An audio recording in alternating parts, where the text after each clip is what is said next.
dhammaan golaha ay dheeri gurfinta siyaasadda iyo falaqaynta arrimaha Soomaaliya waa habeen wanaagsan waxaa golaha martiino ku ah aqoonyahan Faisal Cabdi Rooble oo isagu wax badan la wadaagi doona waxyaalo badan oo arrimaha Soomaaliya ku saabsan ay kula faguri doono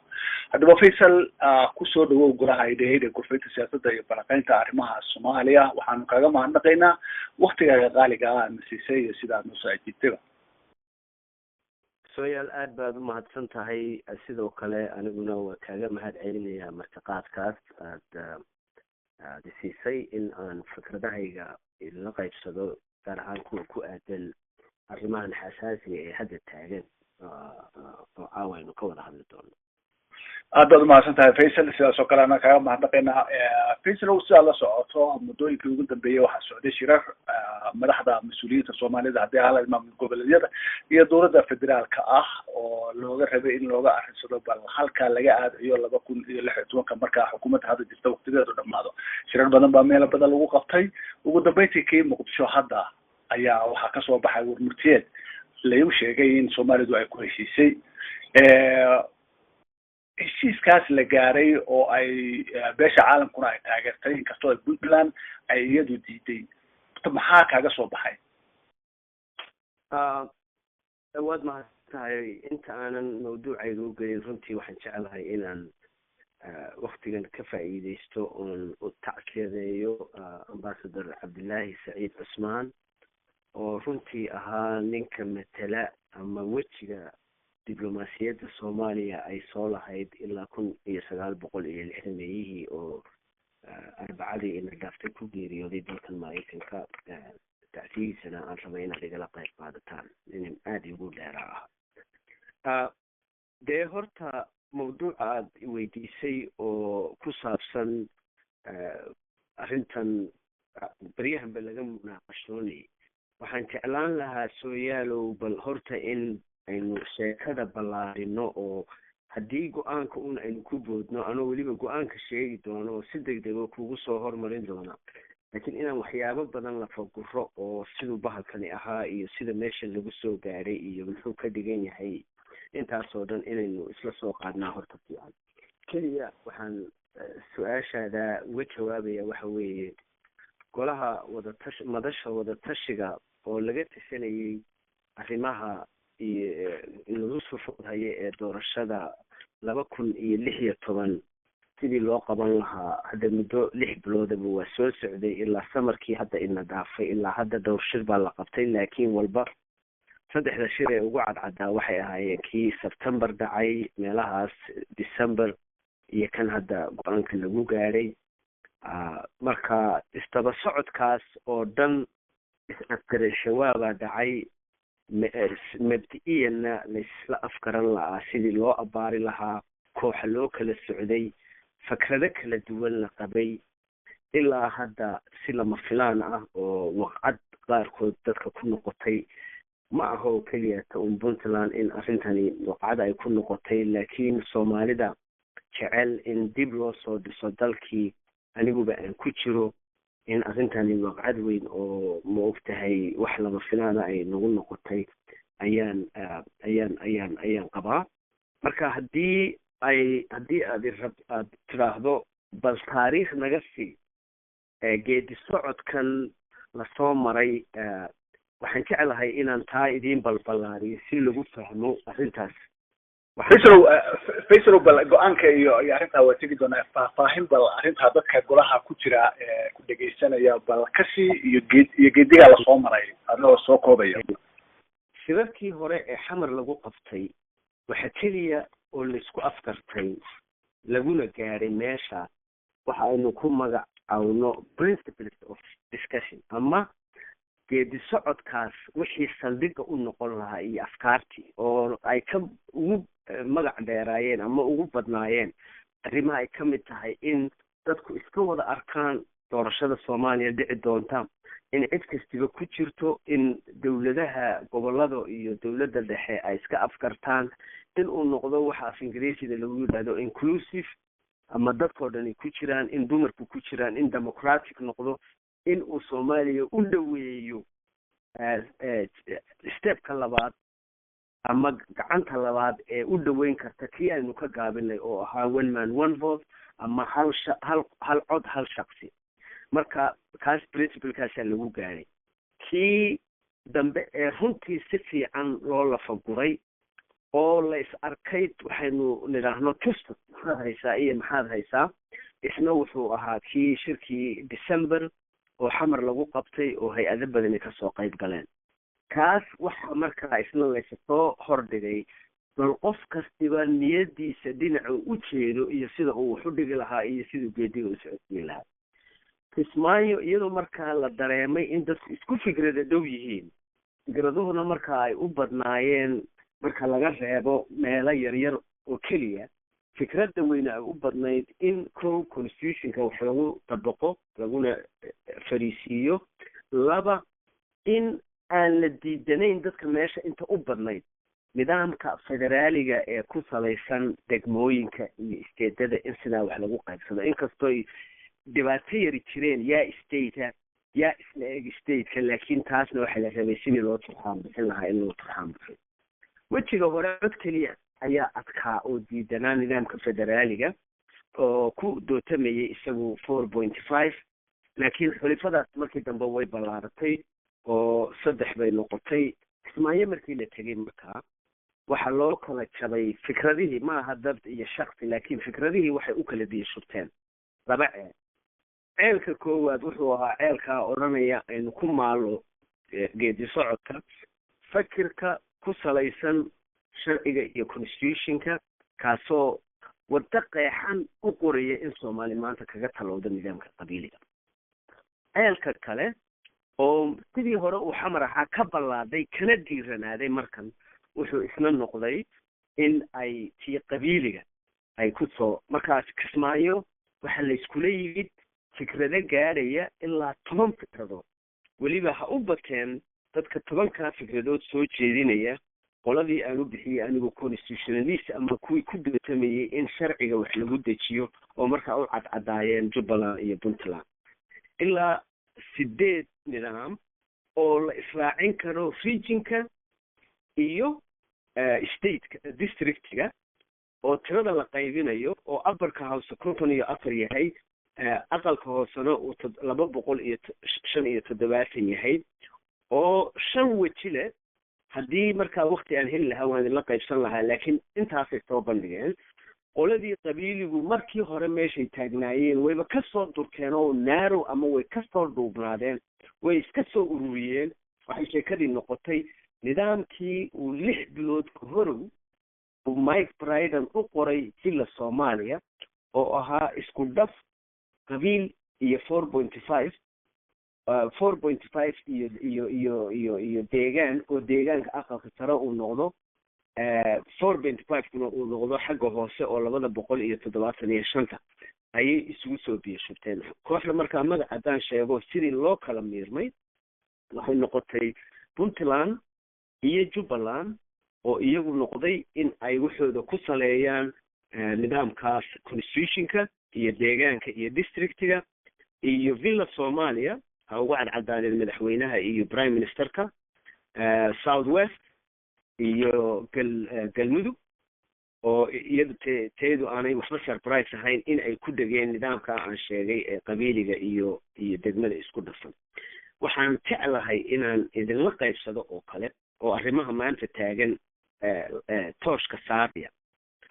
Puntland waxay la tagtay statement ama position paper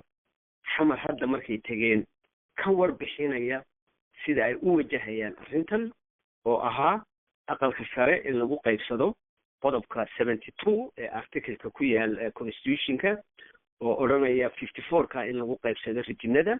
iyo 275ka in lagu qaybsado districtyadii ahaa 92 district ama 92 district. Jubbaland waxay runtii la tagtay creditka waa la siiyaa qofkee very sophisticated position paper oo 8 page ka kooban oo iyana constitutionka ku salaysan, oo weliba iyagu constitutionkii ku saleynaya waxoodii ay 3 nidaam u dhigeen. haddii bal cidid ka hore saluugto ka dambe ama ka saddexaad laakiin ay qaybiyeen u kala qaybiyeen superior ka ugu fiican ka labaad iyo ka ugu liita marka 329 kursi oo 54 ay noqonayaan upper house-ka 275 ay noqonayaan guriga hoose marka hore waxay tiri Jubbaland nidaamka ugu fiican Puntlandna ay ku raacday nidaamka ugu fiican ee Soomaali maanta danwa waxa weeye 18 gobol in lagu qaybiyo ka aqalka sare 29 gobolkana ee districtgana in lagu qaybiyo 270 kaasa ugu nidaam fiican constitution-kana 100% waafaqsan option-ka labaad ay soo jeediyeen waxa weeye war haddii bal taa la diido kan labaad waxa weeye 54 kursi in 18 region loo qaybiyo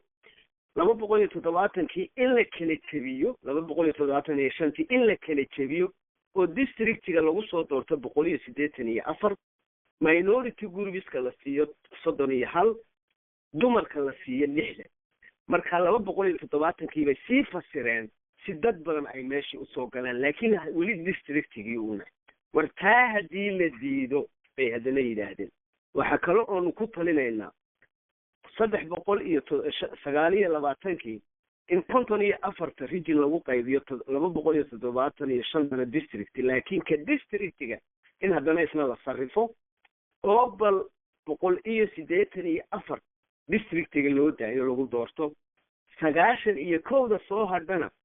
qabiilaadka gobolka degan iyo kuwa kale se u qaybsan lahaayeen iyana in la tixgeliyo bimacni taana waa la diiday marka waxaan idiin cadaynayaa meesha mashaqada ka dhacday meesha iskamay dhicin uun laakiin waxa la yidhi gaalka dil gartiisana sii Jubbaland iyo Puntland waxay la tegeen nidaamka constitution-ka dilla Soomaaliya oo runtii markan dambe dardar balaysayna waxaa soo dhawaa diiday waxay tiri nidaamkii legitimacy hybrid-ka oo Mike Bryden iyo u qoreen 6 bilood ka hor aniguna aan ka hadlay inaad xusuusataan mooyeen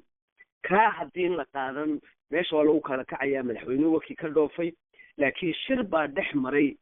dilla Soomaaliya iyo kiitin ninka cusub oo markii la askarin waayay uu yiri idinku wax soo diyaariya wixii ay soo diyaariyeenna isagoon hansel ka keenin ayaa la yidhi Soomaaliya waa ku qasbantihiin ilaa wax dilla Soomaaliya ay soo diyaarisay qaad horta sharaxaada balaaran oo weliba aan soo koobay oo runtii aad garanayso in hawl la geliyey maskax ay gashay bal in la iswaafajiyo constitution-kan aynu qorannay ee muddada badan aynu lahayn isagaa isu keenay iyo nidaamka doorashada oo one man one vote-kii ka yar laakiin caqligala in laga shaqeeyey oo muruq la geliyey oo dad badan oo garyaqaan iyo waxyaqaana la weydiiyey fikrado laakiin wixii oo dhan sida garaanta la tuuray ayaa horta meeshii ka dhacday saasuuna ku dhammaaday saasuuna dilla Soomaaliya iyo ninkan United Nations meesha u fadhiya kar iyo maglaan ayagu ay ku gaareen arrintaas okay Faisal aad baad u mahadsan tahay sharaxaad balaaran baad ka bixisay waxaanu ognahay warmatiyeedka la soo saaray oo ay beesha caalamkuna ay day iyo qaab wax qaybsiga labada aqal marka la fiiriyo inagu oo in Puntland ay diiday waqtiga xukuumadda hadda jirtana ay bilayar u hareen maxay tahay caqabadaha ka hor iman kara oo aan isleedahay caqabadahaasi waxay noqon karaan kuwo ay ku adag tahay gudbinteedu ama maxay tahay nala wadaagi kartaa horta gaaladu mahma ayay leeyihiin marka dokumentiyadan iyo geedi socodka nabadda ama waxyaabahan processkan oo kale la galo dead on arrival fikrad la yidhaahdo jira dead on arrival la yiri oo dhimay arrintan maanta ama daraatoole Muqdisho laga dhawaaqay aniga siday ila tahay la sheeg oo dhimay ayay la mid tahay ilama aha maadaama ay bood Axmed Madoobe iyo Cabdiweli Gaas oo labaduba laba rijin kala wakiil ah ay yiraahdeen midna uu yiri waa la nagu qasbay sicadna uu yiri waa la nagu qasbay lana dhageysan wixii dadkayga aan kala soo tashanay Cabdiwelina uu yiri maba ogolaba dadkaygu iyo gobolka aan matilayo in hub loo diro oo amisom loo diro oo la qabto oo la sandulooyo mooye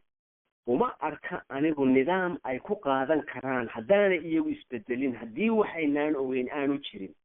especially labada baarlamaan oo labada gobol labaduba ay diidi karaan xisbiyaadkii dalka ka dhismay oo rag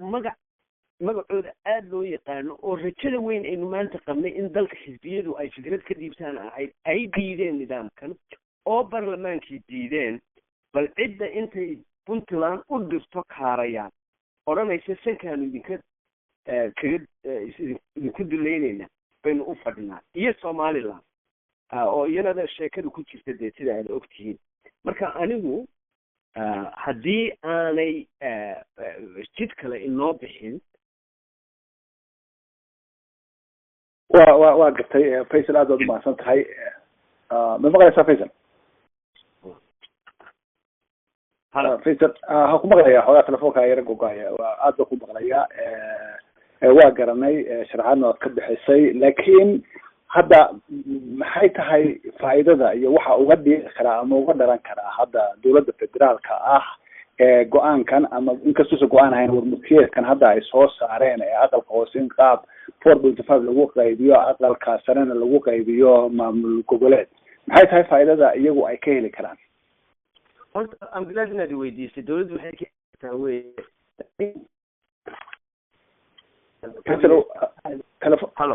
telefoonka xoogaa khadka gogoaya kusoo macnihii beryahan oo dhan intii shirka hadalkani soo baxayba sheekooyin badan baa arliga la dhex marayay waxa weeye go-aan la saxeexay ma jiro go-aan lagu heshiiyeyna ma jiro laakiin villa soomaaliya nidaamkii ay wadatay ayay tiri saaha lagu socdo waad la socotaan berigii jubbaland dawladnimada ay dhisanaysay waxyaabo badan bay rabtay inay ku qasabto waana ka diideen markii dambena waxyaabo kalaa soo baxay qasab ay ku qasbi kartaa cidna ma jiro marka maxaa wadana baad leedahay dawladda villa soomaaliya nidaamkan ay ku qasbayso waa nidaamkan ay ku qasbayso waxa weeye kow anigu waxaan u malaynayaa 9 bilood ka hor ayaan arrintan ka hadlay shax bay degeen qolada villa soomaaliya gaar ahaan xasan sheekh maxamuud oo raba haddii waxa qabiil lagu soo doorto qaybta ka soo baxaysa south west iyo qaybta ka soo baxaysa ayuu isleeyahay shabeellooyinka iyo hiiraan marka la isku daro in ay jeebka ugu jiraan ayuu ku haystaa ayuu ku xisaabtamaya ragga ka soo baxaya baarlamaanka jubba qudeeda wuxuu ku haystaa beri horena waan ka sheegay waxa ka daadacsan inuu jubba dadka ka soo baxaya qayb haysto shax waxay degeen majority rule vote ay uga soo baxayaan haddii nidaamka qabiiliga oo markaa degmooyinku gobolladu ay soo dooranayaan lagu galo waxaana la socotaayo nidaamkan wuxuu hoosta ka sheegayaan soo doorashada iyo meelaha lagu soo dooranayo gacanta waxa ku haynaya dowlad goboleedyada iyo nidaamka ka dhisan marka south west iyo galmudug oo kale completely inay gacanta ugu jiraan iyo shabeellada iyo hiiraan hadday ugu yaraadaan ay ciday u dhiibaan bay ku xidhan tahay laakiin iyana ay wax ka helayaan macnihi shaxda saasay ku xisaabtamayaan reer galbeedka maxaa ugu jira iyana weeye oo arrintan haddii aad unless aad rabto inaan su-aal kale u gudbo reer galbeedkuna waxa weeye de inaa xasuutaan mooye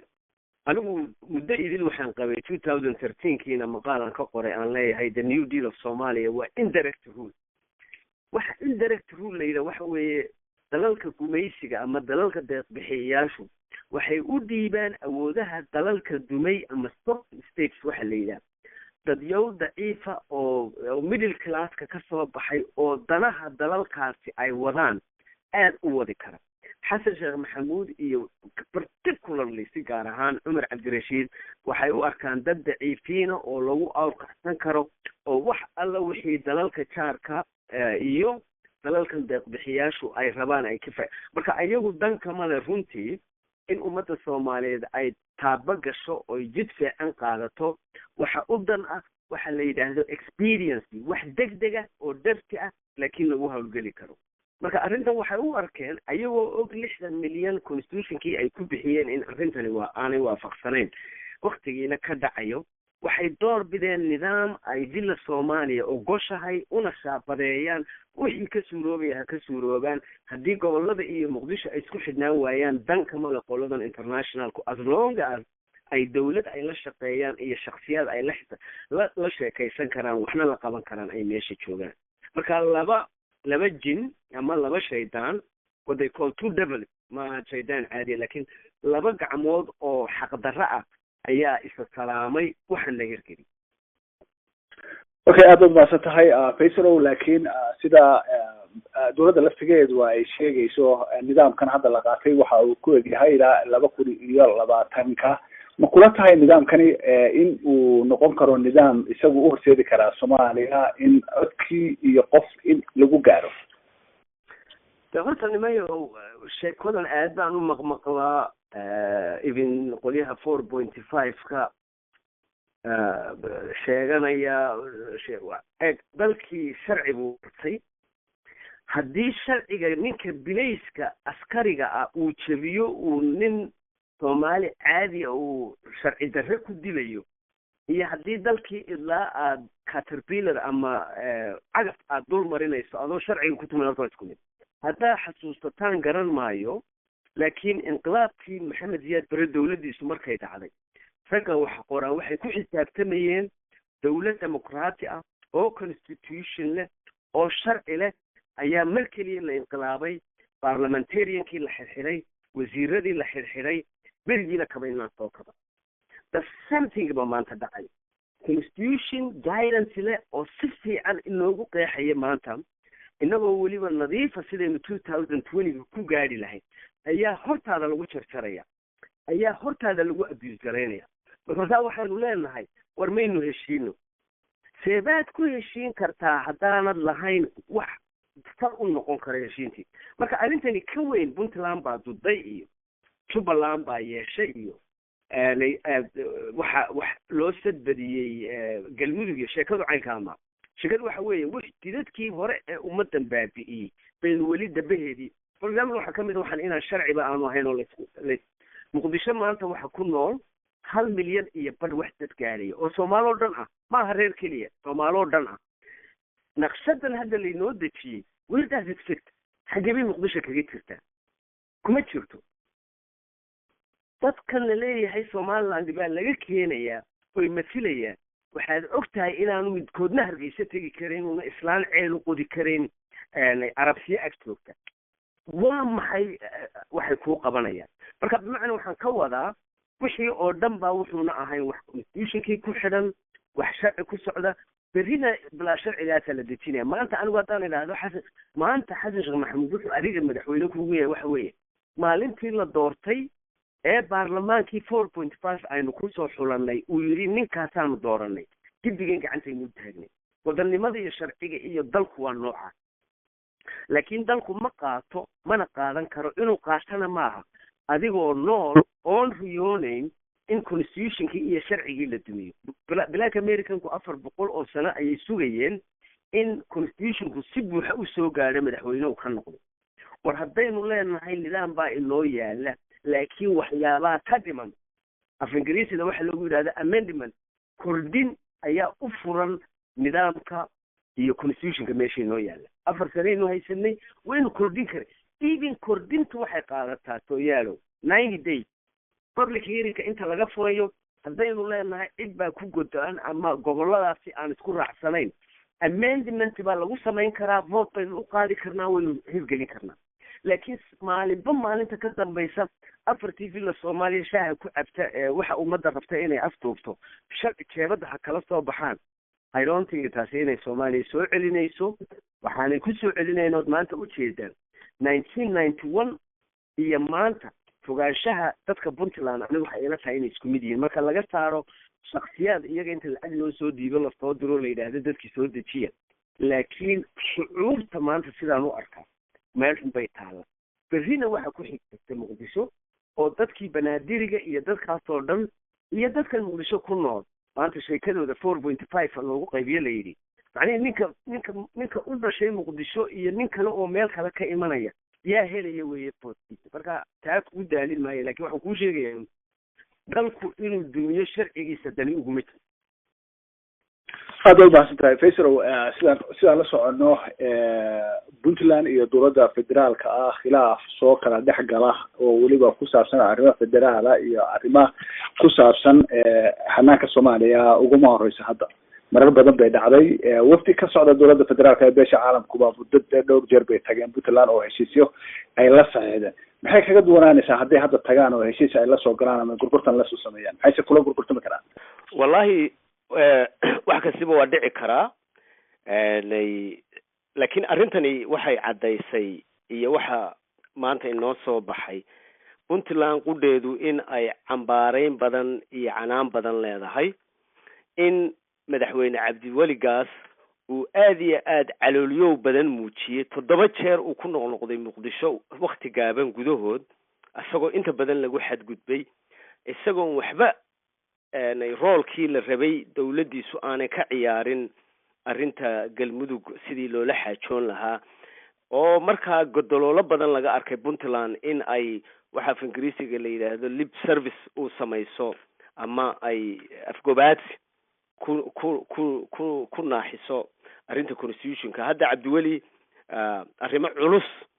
oo isagaba ka weyn oo shacbi weynaha puntland iyo haykaladeeda dawladda marti looga yahay ayaa hor yimid oo ah arrimahan ka mid ah haddii markaa sidii hore ay dhacdo maalin hore waxaan idhi waxaa qaranqiir ku jira legitimacyga ama kalsoonida lagu qabo dawladda puntland sideedabana kalsoonida dadku ay dawladda siiyaan waxay ku siiyaan marka dawladdu ka turjunto shucuurta ummadaasi ay leedahay ama dadkaasi ay leeyihiin marka dadka Jubbaland aqlabiyad bay siiyeen madaxdooda puntland aqlabiyad bay siiyeen Jubbaland ba aqlabiyad bay siiyeen oo ahayd inay kala soo xaajoodaan arrimaha federaalka iyo electionka sidii loo galayo dawladda villa Soomaaliya ayagoo markaa dhowraya Soomaalinimada iyo interestiga gaarka ee dadka goboladaasi ay leeyihiin haddii markaa iyadoo lagu xadgudbay intii hore dhan waan baa jirtay iyadoo lagu xadgudbay haddii haddana seexiya loo saaro dan waxay markaa u taalaa arrintaasi ummadda puntland sheekadu waxay noqonaysaa maxay ka yeelayaan ma mar dambe ayaa iyana tareenka la marinayaa sida gaas iyo awmadoobaba tareenka loo mariyey oo baldoz lagu qaaday mise markan caqli bay yeelanayaan oo waxay odhanayaan dhowr jeer ayaanu ka tanaasulay hadda gidaarkaanu dhabarka ku haynaa wax dambe ma samayn karno waxaan la yaabanahay sooyaalo waxaan culus ee puntland iyo ay ku qabaan dawladaha internationalka war internationalka xafiisyadoodii oo dhani waxay ku yaalaan xalane shaqaalaha oo dhan xalanay galaan projectiska ka soo gaadhaa wax yar weeye even dadka ay arkaan oo UN ka socota waa wax tira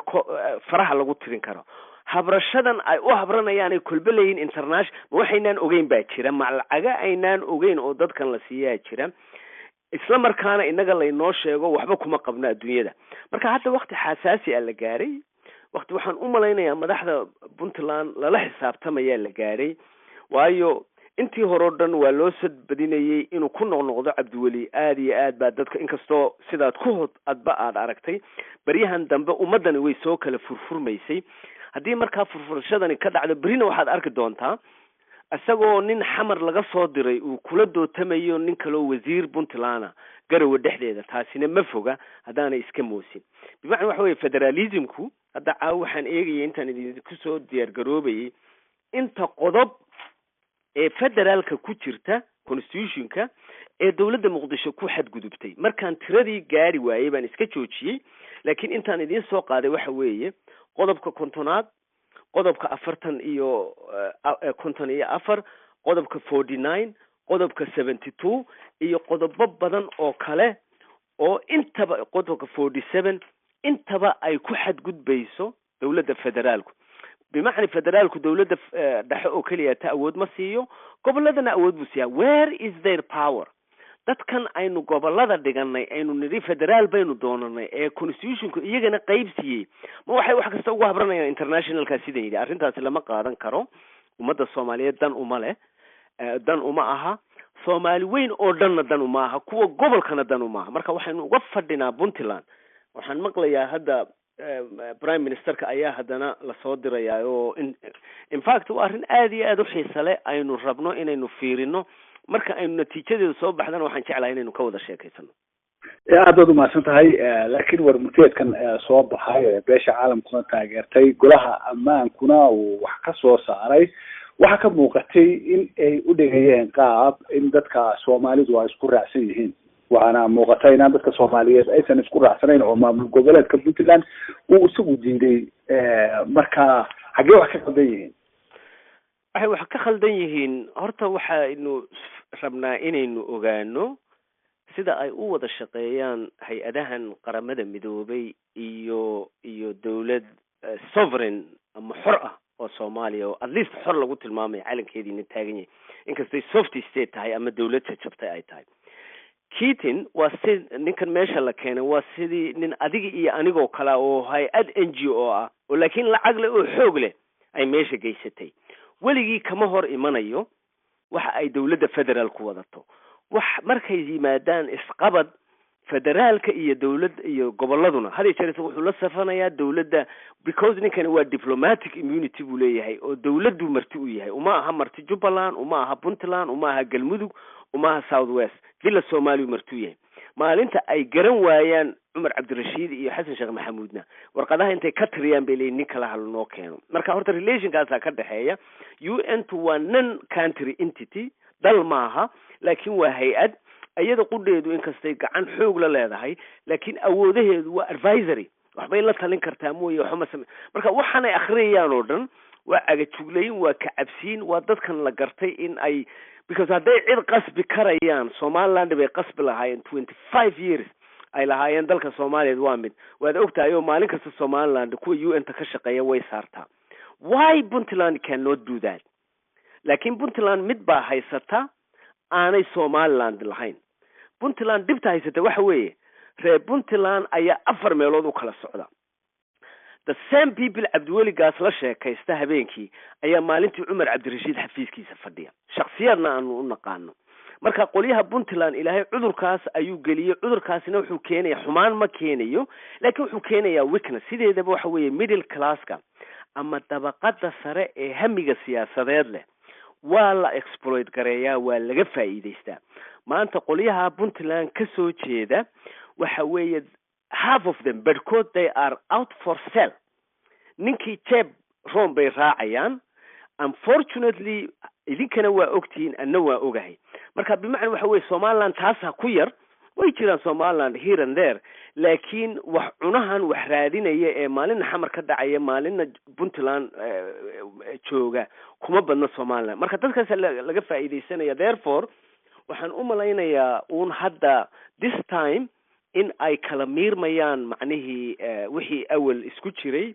marka Puntland haddii aanay even sida noqon oo yeelaan heshiiska la soo dirayo Umar Cabdirashiid mark my word aniga arinta adiga qoraysa waxa weeye in tafaraaruq badan ku dhacayo magaalada dhexdeeda because awood aanay ku lahaan jirin dawladda federaalku oo xaaraana maaha awood xalaala reer Puntland waxaan u malaynayaa way ogol yihiin awood xalaala inay federaal ku yeelato laakiin maanta waxaanaynu arkaynaa xasanna uu og yahay debateskii soo dhacayay ilaa September ilaa December ilaa Kismaayo ee laga dootamay arrintanna in uu wixii oo dhan baabiyay uu laagay sidii madaxweyne Awmadoobe uu noo sheegay oo wax aanay filanayn lagu soo saaray waxaan u malaynayaa xiriirka dhinacuun bay u bedeli either way isdiibayaan or way ka dagaalamayaan aad baad umahadsan tahay Faisal waraysiga gabagabadiisa baynu ku jiraa wax maadaama aad adigu nin aqoon-yahana oo arrimaha Soomaaliya muddo badan isha ku hayay waxna ka qorayay kana hadlayay ama ka faaloonaya tahay xaaladda Soomaaliya halkaas ay taagan tahay waqti yarna waa u haray xukuumadda hadda jirta maxay xal ah oo si wax ugu muuqdaan xal waxa weeye horta villa Soomaaliya qudheedu dib bay qabtaa oo waxa weeye laba nin oo kani adag ayaa labada dhinac ka fadhiya Sharif Xasan iyo Galmudug qof kasta meesha khaladaad buu sameeyay khaladaadku hadduu batana qof kasta wuxuu ku noqdaa culays I think Puntland khalad weyn bay samaysay maalintii iyadoo 20 sano soo la 16 sano soo lahayd federaal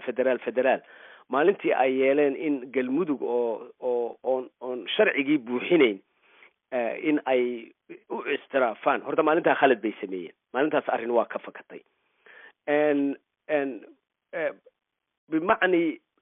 maalintaa wixii ka dambeeyey shaxdu way isbedeshay cheskii la ciyaarayna way isbedeleen haddii mar saas ay noqotay I think xalal baa jira qolana waxay rabtaa 4.5 qolana waxay rabtaa district oo iyadoo la diidan yahay la leeyahay dawladii siyaad barra ayaa ay xatay warigi anigu maalin hore waan ka sheegay meelan ka sheegay radio baanan garanayna haddii even ay isku dhaf dhacdo waa in si degdega waxaan ku yidhi 90 beri bay qaadataa waliba Soomaaliya ka yar because resolution baa lagu sameyn karaa war constitutionka ku noqo oo bedel oo dadka aqbalsi intaadan dadka election aan aqliga galeyn ama aan xuquuq si fiican ugu fadhiin sharciga dadka ku qasbayso amendment ku samee haddaad amendment lagu sameeyana si yaroo fudud ayaa dadka loo marsiin karaa waxa haddii markaa la sameeyo laguba daraba qodobkan in ilaa 2016 to 2020 4.5 ku meel ka soo galo si Shariif Xasan oo kale dibta uu qabo iyo waxa uu walaac u sheeganayo waxa haboonaan lahayd Sooyaalow aqalka sare ee odayada in lagu dhaqo 4.5 ka because labada aqal way kala dooreen imika Mareykanka haddaad aragto sanad iyo wuxuu leeyahay ka representative-ka sanadka state 30 milyan leh oo California oo kala iyo Maine oo 2 milyan leh isku laba kursi bay helaan waayo taa waxa la tirinayaa in dadku ay at the senate level ama aqalka sare isku representation helaan halkeena waxaanu sameyn lahayn haddii ay inagaba fursan weydaba inaan aqalka sare 4.5 ka ku sameyno waanan u sheegay madaxda qaarkood labada dhinacba 4.5 ka in ba lagu soo galo aqalka sare ninkan ceelasha dadka sanadku waxba uma qabto dadka waxa weyn oo dalku ka hadlaa laakiin ninka goobta laga soo doorto ayaa dhakhtarka u sameeyo oo ceelka u qodo oo islaanta bugta idinku waa ogtihiin oo de senatarkiina aad ugu ma tagtaan laakiin ka congresska xaafada u dhow marka waxaanu sameyn kari lahayn in congresska ama aqalka hoose aynu ku soo dooranno districtiga kan sare ee xeeriye ee dadka kala ilaaliye ee duqa ana waliba dalalka qaarkood waxa la yiraahdaa aqalka duqaytida waxaynu ka dhigi lahayn 4.5 laakiin kamaynaan dhigneenuna marka hore intaynu bil ilaa 30 beri qaadano baynu amendment yaroo gaaban oo la isku wada raacsan yahay oo la isku afgartay ku sameyn lahayn constitutionka waxaan taa ka wada Sooyaalo waxa weeye mar haddaynu sharci leenahay labadii shaba laba qof intay sharci jeeb kala soo baxaan haday wixii bedelaan dalkii hore uma marayo waxaanaad haysataa la doodooba waxa marka aniga waxay la tahay dadka garasho la'aan miyay haysaa aqli darro miyay haysaa of course way haysaa because raggan meesha maamulaya qaarkood waxaan mabay aragba madaxweynaha waxaan uma bilaabma Umar Cabdirashiid oo la tuumayay inuu wax garan karana hadda isagaaba ka sii daraa marka waxaan ka wadaa solutions way jiraan go'aamo fiican oo la gaari kari lahaa way jiraan laakiin waxa xeedada qurmiye waxa weeye marka maalinta aad dib gashaba intaad sharciga ku tumato wixii adigu aad jeceshahay jeebka aad kala soo baxdo taasna waxa la yiraahdaa presidential dictatorship door jeer baynu ka hadalnay meelo badan baynu ka sharaxnay Xasan Sheekh Maxamuud iyo xulifadiisu maanta waa presidential dictatorship haddii Sooyaalow ay inagu xoogaystaana kii shalay baynu ka qayliyeynay ka berri toole ka xun aad baad u mahadsan tahay kaasi wuxuu ahaa Faysal Cabdi Rooble aqoonyahan oo isagu inoo ka waramayay xaaladihii ugu dambeeyay ee Soomaaliya iyo waliba trooyinkii ka soo baxay hadda shirkii ka soo dhawaaday dhamaan ku soo dhamaaday magaalada Muqdisho aad baad u mahadsan tahay Faysal waana maaragtay aan kula soo xiriiri doonaa insha Allah kun barnaamijyada soo socda oo kalena waad nagala qayb qaadan doontaa aad baana dadka golaha ku jiraana ay ku salaamayaan waa adaa mudan runtii aad inta waxaynu ku dhamaaday barnaamijkeeni madasha iyo martida caawa martiina ku ahaa aqoonyahan Faysal Cabdi Rooble inta aynu dib u kulmi doono waa wariyo Sooyaalo